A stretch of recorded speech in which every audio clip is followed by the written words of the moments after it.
Ng malaking pagkukulang itong nakatalagang gwardiya ngayon para silang pinapasok ng mga bisita sapagkat... Pero iba ang bersyon ng prison guard na nagbukas ng gate. Yung pong dalawa kong kasamahan na outgoing ay lalabas po. Kaya po binuksan ko yung pinto. Ay nung pong pagbukas ng pinto ay dagasana yung mga taong iyan na ang deklara sa amin ay sila raw PIDEA. May dalawang gwardiya pa nakatalaga sa Kapitolyo ang dinisarmahan din. Umakas ang mga nagpakilalang rebelde sakay ng 4 na van. Pero ang isang van nagkaaberya malapit sa kulungan. Sa kalapit na barangay naman nakuha ang isa pa sa bayan ng Sariaya inabandona. Pero ang mga sakay ng van na ito nakipagbarilan pa sa mga pulis dosena sa tapat ng Quezon National High School sa barangay Ibabang Iyam. Naghagis sila ng granada kaya sugatan sina SP1 Florencio Envase at P1 Darwin Japor. Damay din ang mga bystander na sina Marlon Santos at 14 anyos na si Daryl Javier na naghihintay lamang sa pagdating ng namamasada niyang ama. Ginagamot sila sa Mount Carmel Hospital. Kailangan ko lang ng tulong na protektahan yung anak ko sa mga gamot kasi ang mamahal. Hindi namin kaya, ang asawa ko tricycle driver lamang. May CCTV camera sa labas ng jail pero di na raw ito gumagana. Agad sinibak sa pwesto ni Quezon Governor Rafael Nantes ang 2 opisyal at 14 na prison guard, kabilang ang warden na si Major Archimedes Mortiz at kanyang deputy na si Captain Maximino Manalo. Wala raw si Mortiz na mangyari ang raid. Si Manalo, kagagaling lang daw sa seminar sa Maynila. Naka-confine ako, pinilit ko lang lumabas kagabi nung malaman ko makarating sa akin yung information na nagkaroon ng may pangyayaring naganap dito. Wala ako. Pero ano bang nasaan kayo sa Ay on the way pa. Nung tumawag sa akin yung mga tao namin dito, on the way pa kami. Something between Lucena and Sariaya kami. Bumuo ng fact-finding team si Nantes para siyasatin ang insidente.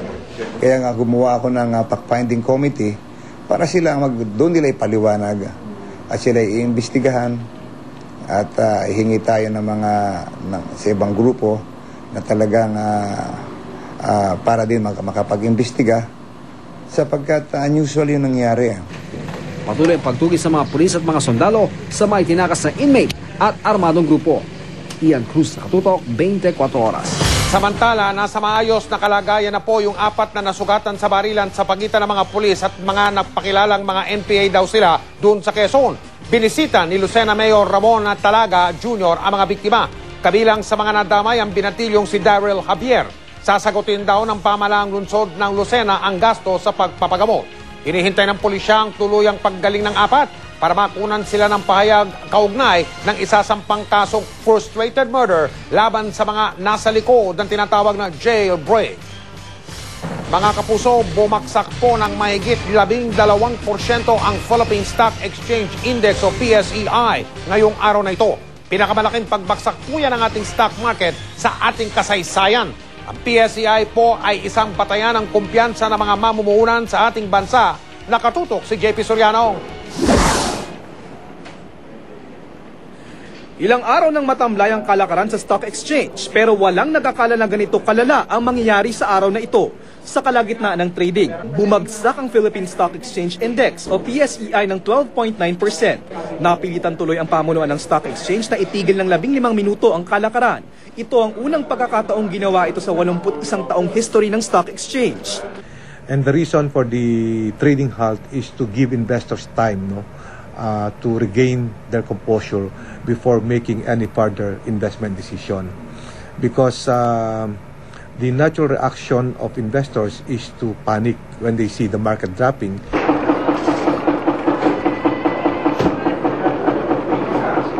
Kabado na ang ilang traders na alamin kung gaano kalaki ang pinsala sa tila bagyong dumaan sa stock exchange nang magsara ang merkado.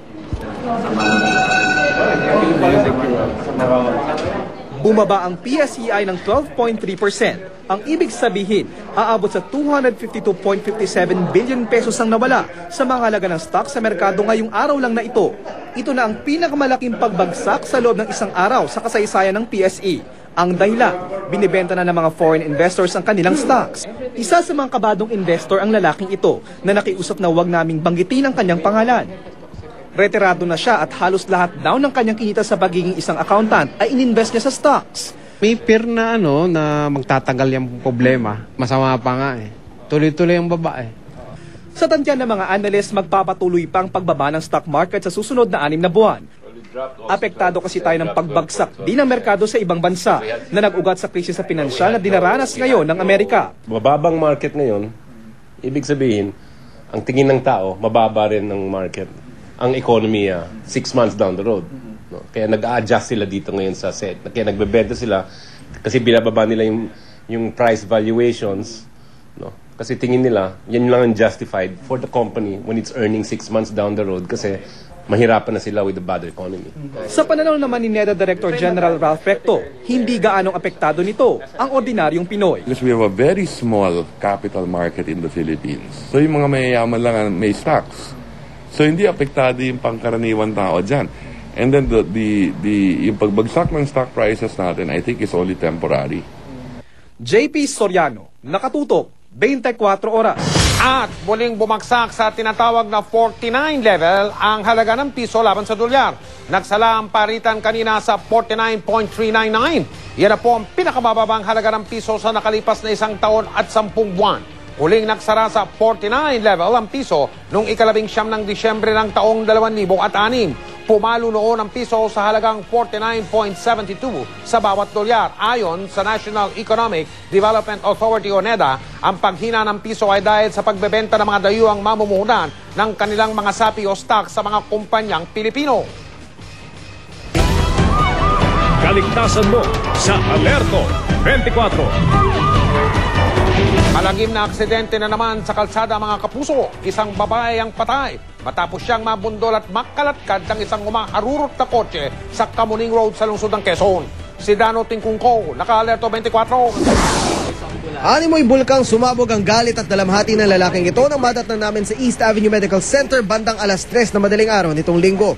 Ito'y matapos mabundol at makaladkad ng isang kotse ang kanyang kasintahan sa kabaan ng Kamuning Road sa Quezon City pasado 1:00 na madaling araw. Kwento ni King D. De Leon, sinundo niya ang biktimang si Luz Biminda Nietes mula sa isang Halloween party at magle-late dinner sana sa Tomas Morato nang bigla raw sinagi ng isang itim na Ford Focus ang kanilang sinasakyang motorsiklo. Pumagilid na kami pagkatapos ng stoplight. Biglang harurot yung sasakyan na to. Gumilid kami, sinalpok talaga kami. Kitang-kita sa pudpud na helmet ni De Leon ang lakas ng pagkakabangga. Walang tinamong sugat si De Leon, pero daig pa raw na malalim na sugat ang sinapit ng kanyang kasintahan. Tumalsik na ako pero nakitayasan ko. Paano nangyari? Nakalakad, kinaklangkit na siya. Malam ginawa ko. Wala ko nagawa.